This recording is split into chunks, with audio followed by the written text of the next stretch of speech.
that you guys took to create this masterpiece is really fascinating to me. I want to know more details. So, I see you've collaborated with some artists here. How do you guys, when you make songs, how do you find artists that you say that sound? Like me, I do comedy, so I can tell like the sound. How do you tell this is the sound we need for our craft? Do you collabo? Are you open to collabos? How do you reach out to artists to get a masterpiece like this? No, Johnny handles most of that. Johnny, talk to me. Well, I mean, I'll scout people Okay. and watch YouTube videos, Okay.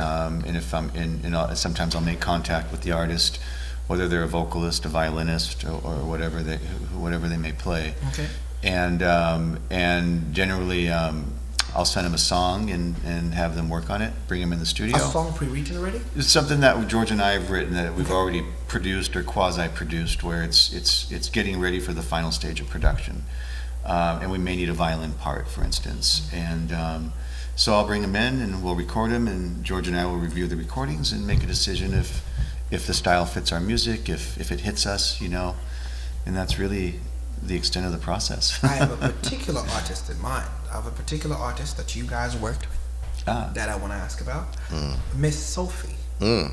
Sophie, I see you guys even made a video with her in Greece. Yes. So let's start. How did you meet Sophie Alexandra? How did you meet? There's a good example of what you're talking about, where I actually heard her on YouTube and on Facebook singing with a famous singer who I really like, and I reached out to her and said, would you be interested in writing some songs with us?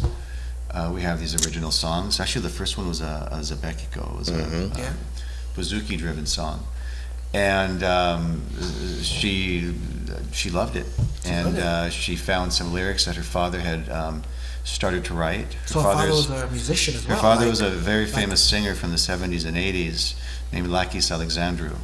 And he had a shoebox full of songs. He passed away in 2010, and so she found these lyrics and basically co-wrote a song with her father. 6 years after he passed away, and that ended up being the song called Stakti.